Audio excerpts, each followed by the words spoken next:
F. तो जिसमें हम लोग पढ़ेंगे एलसीएम। एलसीएम क्या होता है? List common multiple.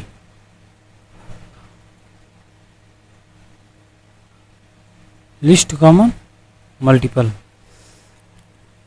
तो इसमें हम लोग जानते हैं कि मल्टीपल क्या होता है। मल्टीपल मीन्स गुणज। मल्टीपल मीन्स गुणज। जैसे कोई संख्या है 16, इसके कितने गुणज हो सकते हैं? इसे कितने गुणज हो सकते हैं? जैसे 16, 32, 48, 64, 80 या फिर ये इनफाइनाइट तक हो सकते हैं। किसी भी संख्या का गुणज इनफाइनाइट तक हो सकता है। एक और चीज जान लेते हैं, फैक्टर। फैक्टर मीन्स गुणनखंड। फैक्टर मीन्स गुणनखंड। जैसे 16 का ही मान लेते हैं। 16 के कितने गुणनखंड हो सकते हैं? मैक्सिमम नंबर ऑफ फैक्टर्स कितने हो सकते हैं 16 के? 1, 2, 4, 8 या फिर खुद 16। किसी भी संख्या का गुणनखंड एक या फिर वो खुद वही संख्या जरूर होती है। उसके अलावा भी और संख्याएं होती हैं। इसका गुणनखंड, इसका तो इनफाइनाइट होता है गुणज। 16 का गुणज इनफाइनाइट होगा, बट गुणनखंड लिमिटेड होता है। गुणनखंड क्या होता है? लिमिटेड होता है। ये कभी अनलिमिटेड नहीं होता गुणनखंड। जैसे हम लोग पढ़ेंगे एलसीएम। एलसीएम की बात कर रहे थे। कोई संख्या मान लेते हैं 24, 30 और 40। इसका एलसीएम हम लोग निकालते थे पहले, तो बहुत ही बेसिक मेथड का यूज होता था। जैसे 24, 48, 24 या 72, 24 चौका 96, 24 पंजे 120, 24 छक्का 144 या फिर 30 एकम 30, 30 दूनी 60, 30 तिया 90, 30 चौका 120 एंड 30 पंजे 150, 40 एकम 40, 40 दूनी 80, 40 तिया 120, 40 चौका 160। तो इन तीनों में जो है क्या कॉमन हो रहा है? इन तीनों में क्या कॉमन हो रहा है? 120, 120 और 120। यानी कि वह छोटी से छोटी संख्या जो दिए गए संख्याओं को पूर्णतः विभाजित हो, उसे एलसीएम कहते हैं। जैसे 120 वह छोटी से छोटी संख्या है जो 24, 30 और 40 इन तीनों से 120 विभाज्य होगा।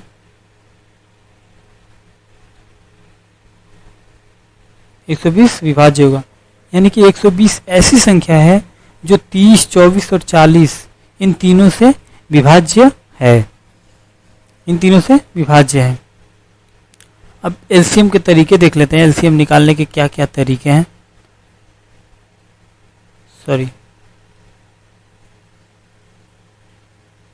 एलसीएम निकालने के तरीके कौन कौन से होते हैं? जैसे इसी का हमें निकालना है 24, 30 और 40।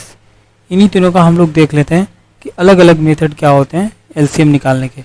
इसके हो सकता है 8 त्रिके 24 यानी कि 2 के पावर 3 गुणे 3। इसका हो सकता है 10 तिया 30 यानी कि 2 गुणे 5 गुणे 3, 10 तिया 30। इसका हो सकता है 8 पंजे 40 यानी कि 2 पावर 3 गुणे 5। और हम लोग देखते हैं कि इन सभी संख्याओं में 2 पे कितनी मैक्सिमम घात है? 2 पे 3 ही तो मैक्सिमम घात है ना। और गुणे 3 पे कितनी मैक्सिमम घात है? 1 यानी कि 3 के पावर 1। अब 5 पे कितनी मैक्सिमम घात है?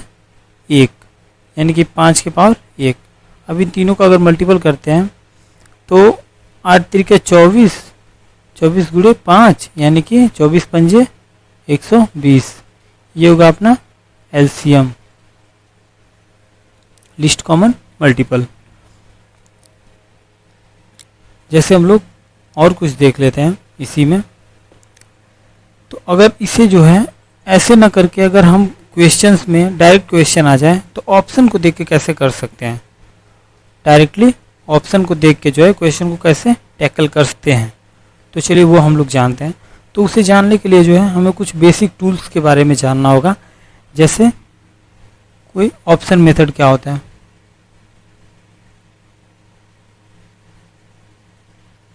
ऑप्शन मेथड जानने के लिए हमें सबसे पहले कुछ टूल्स को जानना होगा। जैसे वो टूल्स क्या है, पहली डिविजिबिलिटी रूल।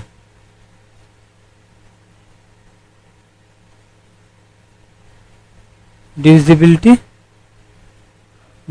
रूल यानी कि कुछ ऐसी ऐसी संख्याएं हैं जिनकी डिविजिबिलिटी रूल के बारे में अगर हमें पता है तो हम आसानी से एलसीएम निकाल सकते हैं केवल संख्याओं को देख के, बहुत ही आसान तरीके से। जैसे 3, 5, 7, 9, 11 और 13।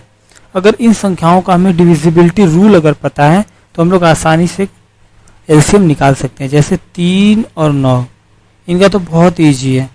इनका अगर दिए गए संख्याओं का योग अगर 3 से विभाज्य है तो संख्या भी 3 से विभाज्य होगी। यानी कि दिए गए संख्याओं का अगर योग 3 से विभाज्य है या फिर 9 से विभाज्य है तो वो दी गई संख्या भी 3 या 9 से विभाज्य होगी। अगर 5 की डिविजिबिलिटी रूल को देखा जाए तो 5 में अगर इकाई के अंक पे 0 या फिर 5 होगी तो वो संख्या भी 5 से डिविजिबल होगी। जैसे अगर 11 का देख लेते हैं, 11 में क्या होता है, सम स्थान पे आए हुए अंक और विषम स्थान पे आए हुए अंकों का अंतर, अंकों के योग का अंतर अगर 0 आता है या फिर 11 का गुणा जाता है तो कहा जाता है कि वो संख्या 11 से डिविजिबल होगी। अब देख लेते हैं 7 और 13 का। 7 और 13 का भी रूल जो है बिल्कुल सेम है। तो चलिए देख लेते हैं 7 और 13 का जो डिविजिबिलिटी रूल है वो क्या है। जैसे हमें पहले 7 का देखते हैं। 7 में जैसे कोई संख्या मान लेते हैं 5922। 7 का डिविजिबिलिटी रूल चेक करने के लिए लास्ट के 3 अंक, दी गई संख्या के अंत के 3 अंक से जो बची हुई संख्या होती है उसे माइनस किया जाता है और जितना बचता है अगर वो बचा हुआ अंक 7 से डिविजिबल है तो हम कह सकते हैं कि वो संख्या भी 7 से डिविजिबल है। जैसे 922 और बची संख्या क्या है 5। अगर 922 में से 5 को माइनस करेंगे तो 917। 917 क्या 7 से डिविजिबल है, चेक करते हैं।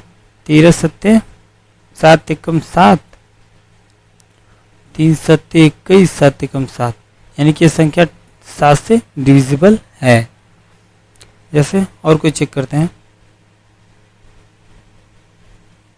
और कोई नंबर, जैसे कि हमने कोई एक और नंबर ले लिया 45724, यानी कि लास्ट में कितने हैं 3 अंक है तो लास्ट का 3 अंक यानी कि 724 माइनस 45 कितना आएगा, और इसको हम लोग माइनस करते हैं तो 679 आएगा।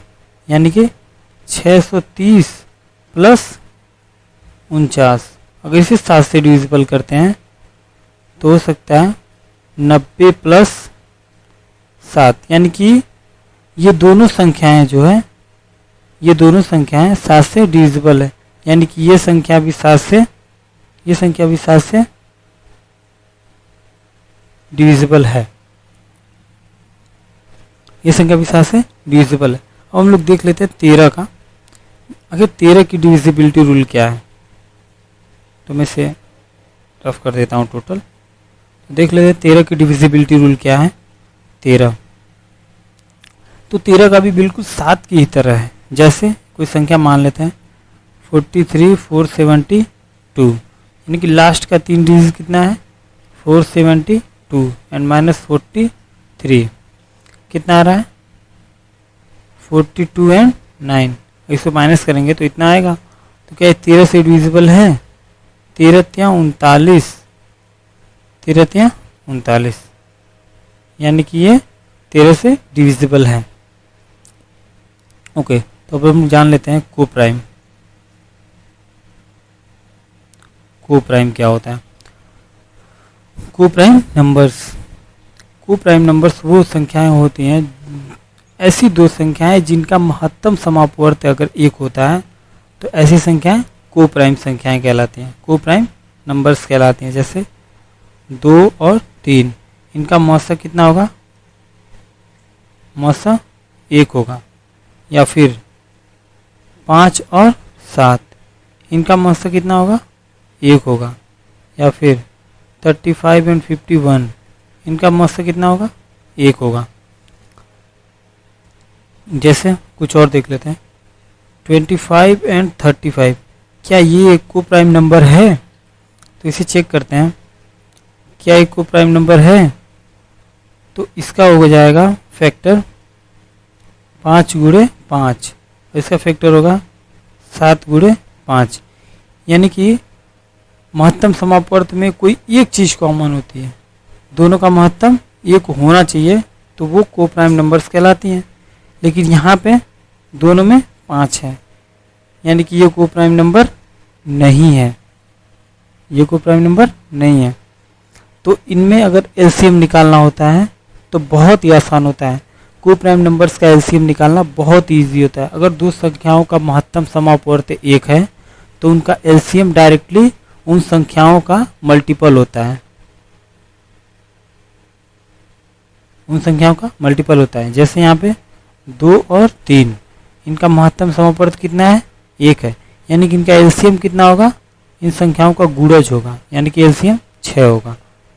या फिर 5 और 7 का देख लेते हैं, इनका महत्तम समापवर्त कितना है? 1 है, लेकिन इनका एलसीएम कितना होगा? 7 पंजे 35, इनका एलसीएम होगा 35, यानी कि ऐसे होगा। तो अब हम लोग देख लेते हैं कि एलसीएम टाइप ऑफ क्वेश्चंस में कैसे कैसे क्वेश्चंस पूछे जाते हैं एलसीएम में। तो एलसीएम में जो है एलसीएम ज्ञात करना जब शेषफल भी साथ में हो। जैसे जब भिन्न भिन्न भाजक के लिए शेषफल भिन्न भिन्न हो परंतु भाजक और शेषफल के बीच अंतर समान हो, तब जो है कैसे एलसीएम ज्ञात किया जाता है। जैसे एक क्वेश्चन देख लेते हैं, वह छोटी से छोटी संख्या